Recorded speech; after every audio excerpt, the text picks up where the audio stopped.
Salut les curieux, Barbara de Champagne est de retour. Je reviens dans vos oreilles car j'ai une grande nouvelle à partager. Et oui, je sors une nouvelle saison de podcast. Et cette fois, elle porte même un nom. Elle s'intitule L'Ingépanoui. Vous avez compris pourquoi ? Dans ces nouveaux épisodes, j'ai rencontré des ingénieurs et assimilés qui ont osé changer de vie. Qu'ils aient changé un tout petit rien ou alors qu'ils aient complètement bouleversé leur vie, chacun des invités que je reçois a trouvé une solution bien à lui pour remettre du pétillant dans sa vie. J'espère que vous trouverez dans ces discussions l'inspiration dont vous avez besoin pour remettre du pétillant dans la vôtre. Alors, prêt à découvrir l'invité du jour ?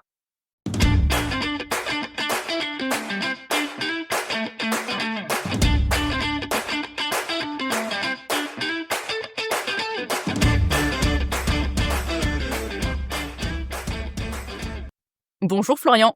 Bonjour Barbara. Merci à toi d'avoir accepté mon invitation de répondre à mes questions embêtantes. Tu travailles aujourd'hui dans la cybersécurité dans un groupe d'assurance française, on peut dire ça. On peut dire ça. Mais il n'y a pas si longtemps, tu tenais une épicerie un peu particulière. Ça m'intéressera que tu nous racontes un petit peu cette histoire. Et avant ça, tu travaillais aussi dans la cybersécurité, tu es notamment passé par le conseil. Et à la base, tu as une formation d'ingénieur en télécom, si je ne me trompe pas. C'est exactement ça. Donc j'ai en effet fait une formation d'ingénieur en télécom en 2011 et j'ai tout de suite enchaîné avec une boîte de conseil pour travailler dans un premier temps pour de la continuité d'activité et de la gestion de crise et puis après un peu plus largement pour de la cyber. Après j'ai fait un rapide passage dans une boîte de courtage en assurance pour toujours faire de la gestion de crise et de la continuité d'activité, mais plutôt orienté métier. Là où ce que je faisais avant, c'était plutôt orienté direction informatique. Et puis à un moment donné, j'en ai eu un petit peu marre, et en effet, j'ai fait un petit aparté où j'ai ouvert une épicerie de vrac, donc de vrac alimentaire et non alimentaire, pendant 3 ans. Et puis depuis 2 ans maintenant, je suis retourné dans le monde de l'ingénierie, faire de la cybersécurité au sein en effet d'une grande mutuelle française. Qu'est-ce que tu ressentais dans ta première vie d'ingénieur avant de te décider à changer ? Comment était ton quotidien ? Quelles étaient les émotions et les sentiments que tu ressentais dans ta vie quotidienne ? Je pense que un peu comme ce que je pensais être la vie de tous les ingénieurs, mais j'étais un petit peu en quête de sens que j'avais du mal à trouver dans mon métier. Et très très vite, j'en ai parlé avec mes collègues et je me rappelle qu'au bout de quelques mois, à peine sortis d'école, on se posait déjà tous la question de ce qu'on fait, c'est pas très utile. Qu'est-ce qu'on pourrait faire d'autre, etc. Donc pour moi, ça a toujours été présent dans un coin de ma tête. Alors moi, je suis jamais du genre à me dire que si je m'engage dans quelque chose, c'est pour toute une vie. Donc en fait, je pense que c'était ancré en moi que même pendant les études, je savais que je ferais pas ça toute ma vie, que ça allait pas me nourrir personnellement toute ma vie. Et du coup, toutes mes années de conseil, j'aimais beaucoup ce que je faisais, mais ça perdait un peu de sens. J'étais incapable d'expliquer à ma famille ou à mes amis ce que je faisais, et c'était très très frustrant pour moi. Et j'avais vraiment cette impression de jouer un rôle, d'avoir un masque et de pas être confronté à la vraie vie, à être dans la réalité. Et du coup, c'est pour ça que je cherchais toujours des projets, où j'imaginais des projets où je devais me confronter aux gens du réel, aux gens de la vraie vie. Donc ça me titillait beaucoup. Il y a vraiment un moment où il y a eu un basculement, où j'ai senti que j'étais très très loin de la réalité que je cherchais. Et je me rappelle très bien, un jour au boulot, un matin, on m'a demandé comment ça allait. Et en fait, je me suis effondré en larmes parce que je sentais qu'en fait, la direction dans laquelle j'allais, c'était pas celle que je voulais. J'étais ballotté de mission en mission et ça avait vraiment plus sens pour moi. Et en fait, le déclic, il s'est fait en une semaine. J'étais arrêté une semaine pour burn-out. Et en fait, dans cette semaine-là, j'ai monté ce projet d'épicerie vrac dans ma tête et je l'ai presque concrétisé au bout d'une semaine en contactant directement les personnes de la franchise que je voulais ouvrir et ça a été hyper rapide. Tu disais que c'est quelque chose que tu avais dans la tête depuis un moment. Qu'est-ce qui te freinait à faire ce changement ? En fait, Moi, je suis un peu un rêveur, donc j'aime bien penser à des projets, réfléchir, intellectualiser les choses, mais rarement passer à l'action. Enfin, c'est un truc que j'ai toujours eu du mal à faire. Et c'est toujours resté à l'état de projet, et ça vivotait comme ça, et c'était très plaisant de le réfléchir en tant que projet. Et en fait, très vite, quand on commence à bosser, en fait, on se dit que on a un certain confort, on gagne bien notre vie, on a la sécurité de l'emploi, enfin sécurité relative de l'emploi.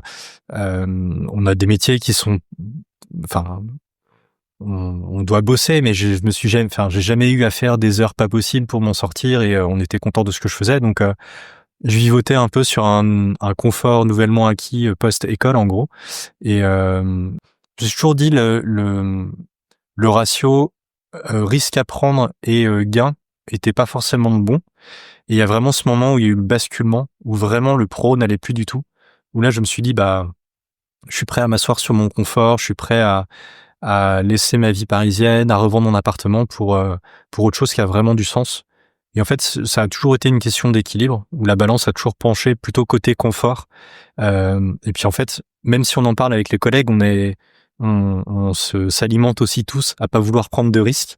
Je ferai écho à un de tes épisodes de la saison de la saison 1 où on a un peu la moyenne des 5 personnes qui composent notre entourage. Et en effet, j'ai jamais été poussé à prendre beaucoup de risques, j'en ai jamais trop pris dans la vie. Et du coup, d'ailleurs, dans mon entourage, je pense que j'ai vraiment été le premier à basculer. Mais c'est vraiment alors moi personnellement, le burn-out qui m'a vraiment poussé à franchir le pas. Cool. J'en profite pour rebondir sur ce que tu viens de dire par rapport à l'entourage. Qu'est-ce que t'as renvoyé ton entourage quand tu leur as annoncé que t'allais te lancer dans ce projet qui apparemment n'avait aucun rapport avec ta vie précédente? Alors, j'avais déjà eu une petite expérience de petits sauts dans l'inconnu. En fait, pendant une de mes expériences professionnelles, j'ai eu l'opportunité de partir en Belgique pour travailler, et j'appréhendais énormément la réaction de mes proches. Et pour moi, c'était un moment où il fallait que le boulot change. Là, je parlais pas de changer de secteur, mais de changer de lieu géographique. Et je savais que ça allait être compliqué pour mes proches. Et en fait, déjà là, je me suis dit, en fait, moi, je voulais y aller. Donc, je me suis dit, il faut que j'en parle à des personnes qui vont aller dans mon sens. Donc, en fait, j'ai sélectionné les personnes à qui j'en ai parlé. J'en ai par exemple beaucoup parlé à ma sœur parce que je savais qu'elle serait un soutien indéfectible, et elle l'a été. Et au final, bon, ce projet ne s'est pas fait. Mais du coup, pour la grosse reconversion avec l'épicerie, là, j'ai vraiment pris le soin de peaufiner le truc, de vraiment le caler. Je suis même pas sûr d'en avoir parlé à personne parce que je savais qu'en fait tout le monde me ferait peur ou me projetterait leur peur. Donc j'ai vraiment commencé à en parler à partir du moment où j'étais quasi sûr que ça allait se faire et que la décision était déjà prise. Et par contre, j'en ai discuté avec des épiciers qui avaient déjà monté ce projet-là, donc qui savaient ce que c'était, que des personnes qui pouvaient que me rassurer dans la direction dans laquelle j'allais.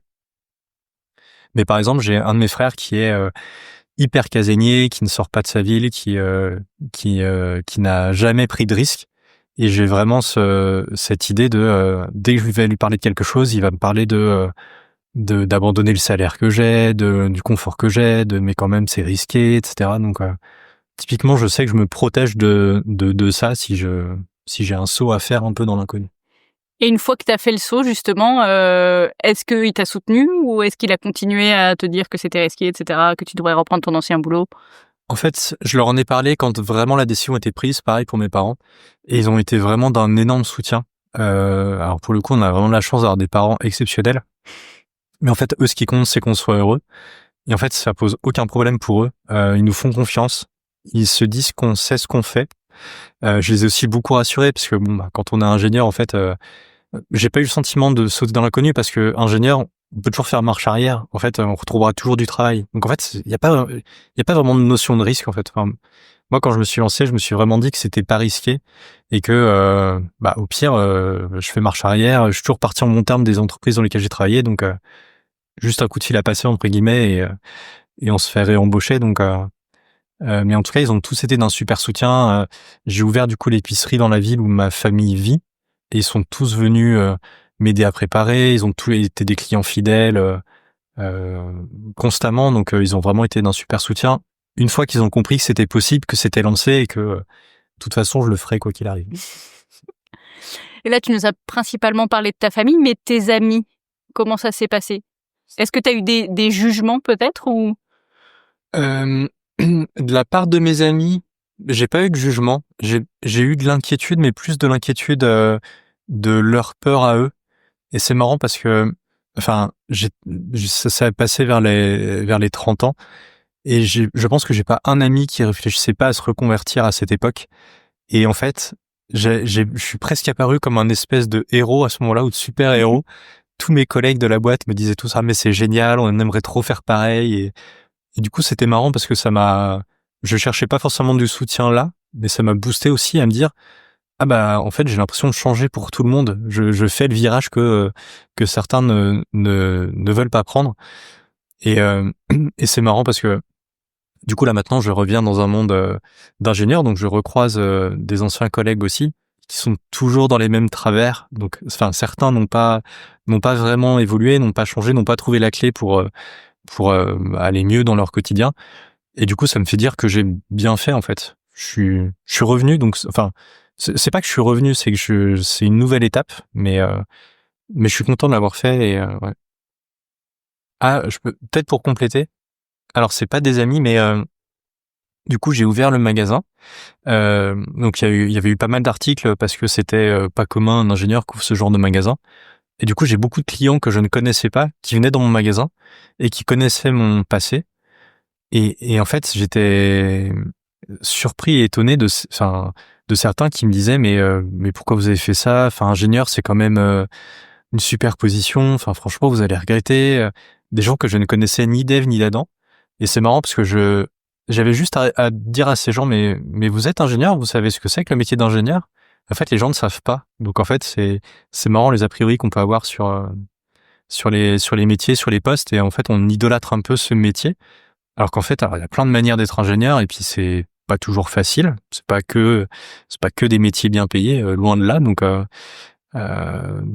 c'était marrant. C'était pas mon entourage proche, mais c'était Intéressant, en effet. Est-ce que t'as parlé rapidement tout à l'heure que tu étais prêt à te passer de ton confort pendant un certain temps, etc. Est-ce que tu saurais dire précisément quels sont les sacrifices que tu as faits pour arriver à cette nouvelle vie d'épicier? Le plus dur sacrifice que j'ai fait, alors c'était un choix, mais de quitter Paris, et du coup de quitter tout l'écosystème et l'environnement que j'avais construit depuis 8 ans à peu près, de retourner du coup dans une ville en province où je ne connaissais personne. J'ai ma famille, mais je n'avais plus aucun ami, donc toute une vie sociale à reconstruire. Laisser vraiment le plus dur, c'est vraiment quitter les personnes. Sachant qu'au final, avec le recul, les personnes dont j'étais proche, j'ai continué à garder contact. Donc le lien ne se perd pas. Et puis en fait, on se reconstruit aussi une vie sociale, mais c'est ça le plus dur. Et j'ai maintenant pas mal de personnes que je connaissais sur Paris qui ont quitté Paris. Et j'ai vu du coup pour certains de mes amis le point de bascule où en fait la majorité des groupes d'amis ne sont plus sur Paris mais sont ailleurs. Et du coup, je suis plutôt content de l'avoir subi en mode un peu actif, de moi être parti, plutôt que d'avoir vu peut-être mon entourage se déserter au fur et à mesure. Mais je pense que c'est le plus gros sacrifice, sachant que bon après, je retourne dans une ville plus petite, donc il y a beaucoup moins d'activités, beaucoup moins de choses à faire. Mais de toute façon, quand on a un projet d'entrepreneuriat, on a moins de temps pour toutes ces activités, donc on se trouve à faire autre chose. Donc ça a été un sacrifice sur cette partie-là. Par contre, je me suis beaucoup rapproché du coup de ma famille, que je voyais plus beaucoup. Donc j'ai aussi gagné beaucoup de choses. Donc au final, dans la balance, j'ai vraiment pas eu le sentiment que j'ai perdu quelque chose. Elle a vraiment été positive dans le choix que j'ai fait, à l'époque. Super. Maintenant, tu as repris un travail d'ingénieur. Est-ce que tu veux nous parler de cette bascule? Qu'est-ce qui t'a poussé à faire ça? Est-ce que tu en es satisfait, moyennement satisfait, pas satisfait du tout? Alors, du coup, pour revenir sur l'expérience du magasin, donc ça a duré un peu plus de 3 ans. Donc j'ai ouvert peu de temps avant le Covid. Du coup, je l'ai vécu un peu de plein fouet, ce qui a un peu mis à mal aussi mes ambitions et ce qui a rendu très dur la période, très fatigante. Donc j'en suis vraiment ressorti très très fatigué et très vite épuisé en fait. Et pour le coup, Alors, ça, c'est d'une part, et du coup, je me suis retrouvé à être dans le commerce, à être face aux gens de la vie réelle, ceux que je cherchais, et j'ai assez vite compris que c'était dur, que c'était pas facile d'être confronté à des gens avec qui on n'a pas rendez-vous, en fait, qui viennent chez vous à toute heure sur une large plage d'ouverture. Et j'ai plutôt tendance à absorber facilement, malgré moi, les émotions et ce que les gens ressentent. Et en fait, ça a été très dur pour moi sur cet aspect-là, sur l'aspect humain. Alors, ça a été génial quand j'avais des gens hyper bienveillants, hyper positifs. Pour moi, ça compte au centuple. Par contre, une personne qui franchit la porte du magasin énervée ou aigrie, eh ben, je me le prends aussi au centuple. Et c'était très, très dur à vivre. Donc pour moi, au bout des 3 ans, j'étais vraiment épuisé, fatigué. Je savais pas forcément ce que je voulais faire. Je savais que je voulais arrêter du coup cette expérience de magasin. J'en avais tiré ce que je voulais tirer, mais pour moi, c'était fini.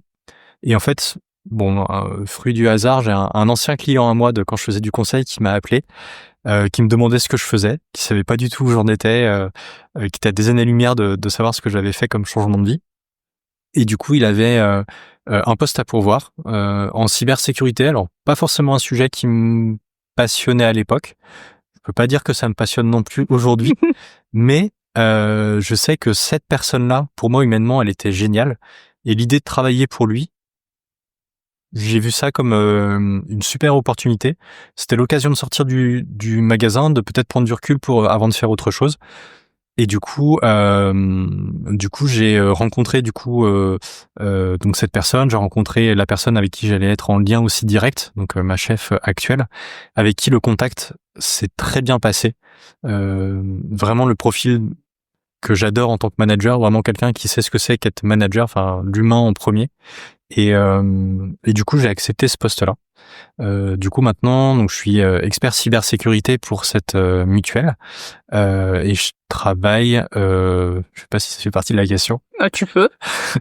Et du coup, globalement, mon boulot consiste à piloter un peu les risques cyber de l'entreprise et piloter également tout le plan de sensibilisation et de communication lié à la cybersécurité. Est-ce que tu es content de cette nouvelle situation? Est-ce que tu la vis de la même manière que ce que tu vivais avant? Et sinon, qu'est-ce qui a changé? Et est-ce que c'est dû à cette expérience dans ton épicerie? Alors, étonnamment, je suis très content de ma nouvelle situation. En fait, je dis étonnamment parce que je pensais retrouver un peu la même chose que ce que j'avais quitté. Sauf qu'en effet, les 3 ans de magasin m'ont apporté un certain recul sur beaucoup, beaucoup de choses. Alors, j'ai pris de l'âge entre-temps, mais je sais aussi ce que c'est que travailler 70 heures pour pas grand-chose avec des gens aigris toute la journée. Et en fait, mes métiers d'ingénieur, ce n'est pas le cas. Donc, je prends du recul par rapport à ça. Et du coup, l'expérience du magasin m'apporte vraiment quelque chose en plus dans mon quotidien. J'ai un recul sur les choses qui est très différent et je le vois sur mes collègues qui n'ont connu que ce qu'ils font là, n'ont pas cette prise de recul-là. Donc, je pense que ça m'a armé pour mieux gérer mon quotidien, pour mieux vivre un peu certaines situations aussi. Et en fait, j'ai aussi compris que ce que je pouvais percevoir de moi comme étant peut-être des défauts ou des travers, en fait, là où je suis maintenant, j'ai eu la possibilité d'en faire des forces et des atouts. Typiquement, je suis quelqu'un qui est très désorganisé. J'aime pas l'organisation et j'aime pas faire 2 fois la même chose et je suis plutôt créatif dans ce que j'ai envie de faire. Et en fait, dans les cabinets de conseil où j'étais, je percevais plutôt ça comme, du coup, je rentre pas trop dans le moule. Enfin, il y a des cadres, il faut les respecter et en gros, il y a pas trop la place à l'imprévu. Et en fait, là où je suis maintenant, je suis responsable du plan de sensible parce que justement, j'ai cette créativité-là. Et en fait, c'est vu comme un atout, comme une qualité. Et en fait, c'est génial parce qu'on me donne carte blanche pour faire ce que je veux. Et du coup, je m'éclate vraiment dans ce que je fais par rapport à ça. Donc, j'ai aussi mis en perspective ce qui étaient mes qualités et du coup, que j'arrive à mettre au service de la cybersécurité, qui n'est pas forcément un sujet qui me passionne, mais pour le coup, où je peux jouer comme je veux sur ce sujet-là. Et le magasin m'a permis vraiment aussi de comprendre que j'avais ce côté créatif parce que du coup, je gérais toute la communication, j'organisais mon espace et tout le magasin comme je l'entendais. Donc, je me suis vraiment éclaté à faire des vitrines, à faire des trucs vraiment hyper sympas que du coup, maintenant, j'arrive aussi à appliquer dans le métier d'ingénieur. Et est-ce que aujourd'hui, ce que tu fais à côté de ton boulot existe plus qu'avant, moins qu'avant? Est-ce que tu fais des choses qui t'épanouissent plus aujourd'hui? Je pense que je fais plus de choses aujourd'hui. En fait, j'ai le sentiment que comme j'ai pris du recul sur mon travail, j'arrive mieux à cloisonner mes moments. Et du coup, j'ai vraiment le moment où je travaille et le moment où je suis chez moi dans le perso, où je peux faire d'autres choses. J'ai cette impression d'avoir plus de temps du coup à consacrer. Je me sens moins fatigué de mes journées, je me sens plus d'énergie pour faire d'autres choses à côté. Voire des fois, c'est plutôt complémentaire. Je reviens sur l'aspect créatif, mais je reprends là depuis un an maintenant, mais un peu plus d'activités créatives à côté. Je fais de l'aquarelle, j'ai commencé une formation pour un CAP céramiste pour faire de la poterie. Et en fait, j'ai vraiment le sentiment que c'est complémentaire parce que ces temps de création dans le perso sur du manuel, bah ça m'alimente aussi ma création professionnelle. Enfin, c'est un peu un système de vase communicant où ça permet de s'alimenter l'un l'autre aussi. Donc j'ai l'impression de mieux profiter de mon temps à côté aussi, parce que je me détache aussi plus du travail. Il y a des choses qui vont me perturber au travail parce que bah tiens, telle réunion s'est mal passée ou j'ai eu un accrochage avec telle personne. Bah j'arrive à prendre le recul. Je repense à mes clients par exemple du magasin et je me dis bon bah là de toute façon on s'est mal entendu au travail, mais on avait un masque et c'était le rôle du travail en fait. Mais on se déteste pas pour autant. Là où le magasin, on a des gens qui sont vraiment énervés pour de vrai, pour des vraies raisons. Donc ça me permet de prendre du recul par rapport à ça. Si on met en regard les sentiments que tu ressentais avant, donc c'est ce petit épisode de burn-out et de décision relativement rapide de changer de vie, et l'état dans lequel tu es aujourd'hui, est-ce qu'il y a des états d'esprit qui reviennent ou est-ce que c'est très différent? C'est plutôt très différent, j'ai l'impression.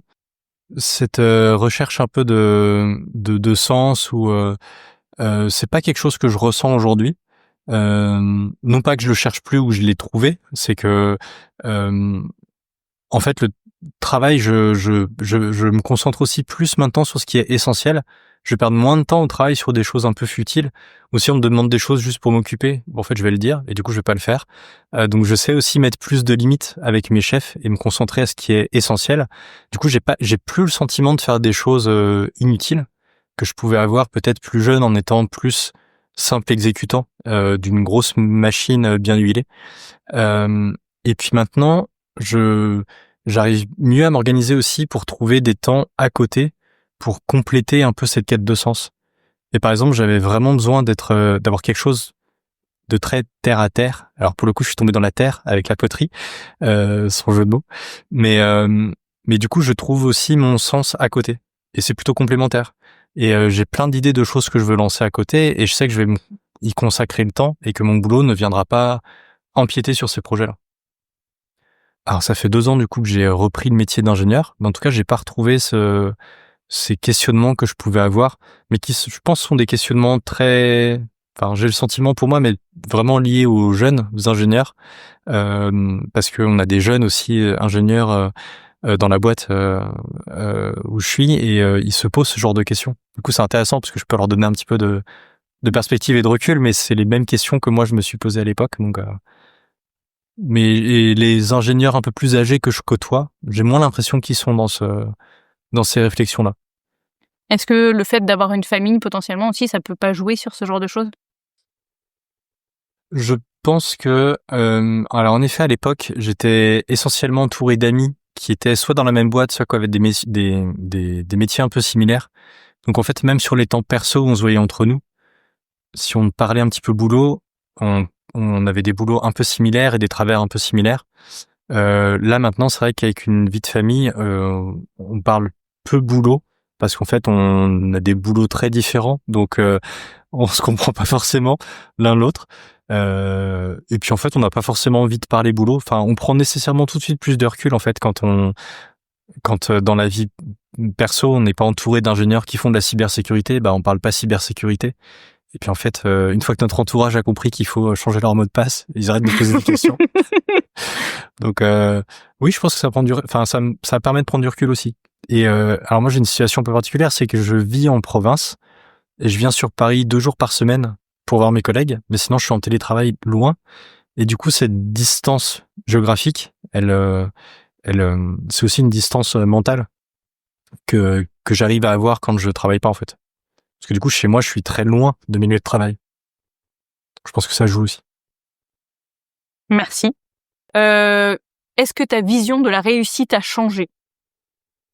Ma vision de la réussite, je pense elle a pas changé du tout au tout, mais je pense que j'accepte mieux la vision que j'en ai. Je vais m'expliquer, mais par exemple, pour la petite anecdote, il y a un truc qui m'a scotché, enfin, je sais pas si c'est le bon terme, scotché, mais qui m'a un peu dépité, peut-être, je sais pas. Mais j'ai revu un ancien collègue à moi, quelqu'un avec qui j'étais assez proche, j'étais allé à son mariage, enfin, que je considérais vraiment être un ami. C'était un collègue ami, et on s'était pas vu depuis du coup plusieurs années. Et en fait, quand je lui ai demandé comment ça allait, sa réponse a été, eh ben écoute, 2 enfants, une maison, un boulot. Et en fait, ça m'a scotché, mais au sens, ça m'a attristé en fait. Je me suis dit, oh, putain, le pauvre quoi. Parce qu'en fait, c'est marrant, c'est un peu l'image de réussite alors que lui avait en tête sûrement, mais un peu qu'on nous a un peu renvoyé, enfin culturellement ou même dans les études. Dans les études, moi je me souviens d'entreprises qui venaient dans la promo pour dire, ah non, mais vous allez voir, une fois que vous signez pour chez nous, vous signez pour 40 ans. Alors moi, c'était la montée d'angoisse quand on me disait ça. Donc je sentais que j'avais pas une vision de la réussite bien normale, enfin normée en tout cas. Mais du coup, j'accepte mieux maintenant ma vision de la réussite qui est, et c'est marrant parce que ça fait écho à ce que nos parents nous inculquent, mais en gros, juste être heureux en fait. Et être heureux, ça dépend pas de quel taf on a, de quel salaire on a, de quels amis, de quelle orientation sexuelle, de quel machin on a. En fait, c'est juste propre à chacun. Et ce qu'il faut réussir à faire, c'est s'écouter, savoir ce qu'on a envie et pas faire les trucs juste parce qu'on se dit que c'est ce qu'il faut faire. Donc ma vision de la réussite, elle est acceptée maintenant, je pense, mais elle a pas fondamentalement changé. Je pense qu'elle était profondément là, mais maintenant je la tolère mieux. Tu l'assumes peut-être? Ouais, je l'assume mieux, ouais. Ok. Mais c'est marrant parce que dans ma famille, on est, je pense, un peu tous comme ça, parce qu'on a tous des parcours un peu atypiques. Donc je pense que c'est nos parents qui ont bien fait leur taf. Félicitations à eux. Je leur dirais. Si tu devais donner un conseil à ton toi du passé quand tu étais coincé dans ton premier boulot d'ingénieur, qu'est-ce que ce serait? Je pense que ce serait vraiment le côté, en fait, si tu veux faire des tests, si tu veux essayer des choses, fais-le. En fait, il y a 0 risque. Au pire, enfin non, il y a même pas de au pire en fait, c'est tu feras moins de temps du conseil, mais tu feras autre chose. Et en fait, tu en apprendras plus. Ne pas faire la 28e mission de conseil que tu as déjà fait plein de fois, mais de faire un autre petit projet à côté, en fait, tu progresseras 10 fois mieux, tu apprendras plus, tu t'épanouiras plus. Et c'est vraiment le côté, en fait, quand on réfléchit à quelque chose, il faut pas se dire, attention, c'est risqué, je prends des risques. En fait, le risque, il faut le mettre de côté et il faut juste se dire, est-ce que j'ai envie de faire ça? Est-ce que ça va m'éclater? Est-ce que je suis soutenu? Je dois choisir les bonnes personnes à qui j'en parle, qui vont me soutenir. Mais en vrai, fonce, quoi. Il y a pas d'échec, il y a pas de mauvaise expérience. Merci. Pendant ce parcours, donc entre ton passage d'abord dans l'ingénierie, puis l'épicerie, puis le retour à l'ingénierie, quelle est la découverte la plus inattendue que tu as faite? Je pense que c'est vraiment le sentiment que j'ai eu quand j'ai ouvert le magasin. J'ai eu un peu un coup de massue à la fin de la première journée où j'ai été rincé parce que j'ai été débordé. Enfin, l'effet d'ouverture avait hyper bien marché. Et en fait, je me suis vraiment dit à moi-même, putain, j'en suis capable. Et franchement, ça m'a bluffé de moi-même parce que je suis pas du tout de nature entrepreneuriale et je suis plutôt, pas toujours dans l'action. Et du coup, je me suis bluffé moi-même et c'est marrant parce que j'ai eu un peu un espèce de vertige à me dire, mais en fait, j'ai pris des décisions, j'ai quitté Paris, tout ça, et j'ai eu l'impression de pas m'en rendre compte, en fait, que les choses se sont faites presque naturellement et d'avoir été, d'avoir juste fonctionné en mode pilote automatique, quoi. Et du coup, ça m'a vraiment boosté la confiance en moi. Et ouais, je me suis auto-bluffé par rapport à ça. Et du coup, c'est de dire, moi, j'ai réussi à faire ce genre de choses. En fait, tout le monde est capable de se lancer dans le projet qu'il veut lancer, quoi.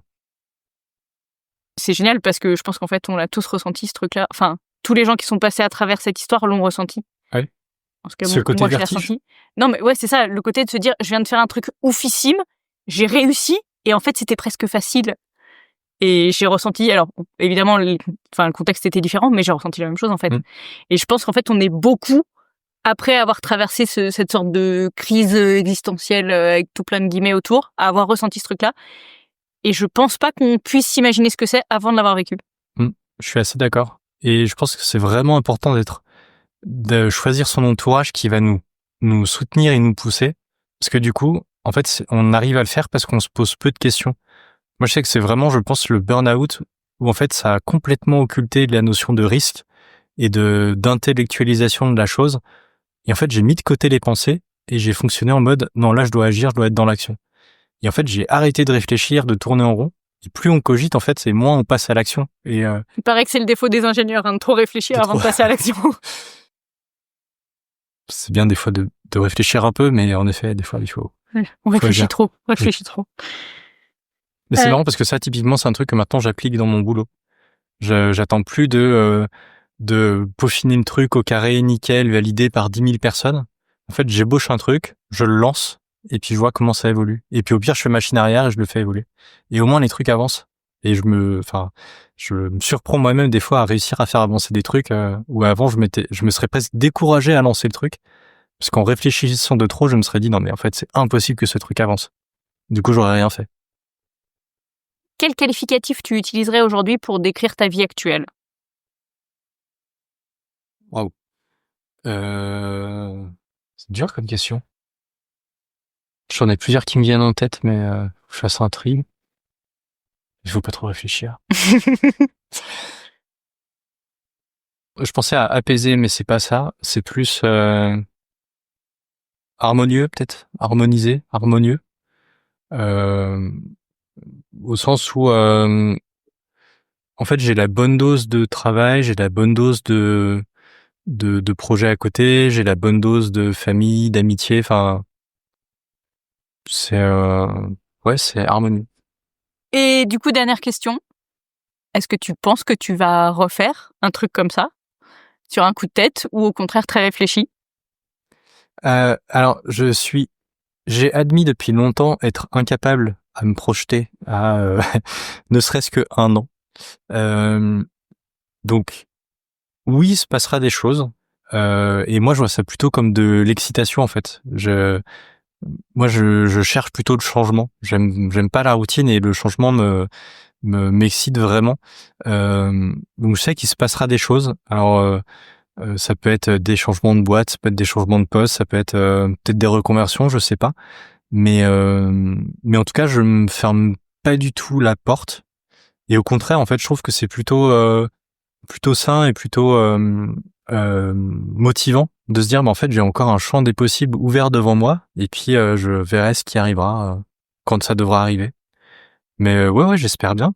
Et enfin là, à titre perso, là, je vais reprendre une petite formation. Là, je vais me réinscrire à une formation de japonais pour reprendre un peu là où j'en étais resté pendant mes études. Donc, je suis aussi content de continuer à me former, à découvrir des choses, de tester des nouveaux trucs.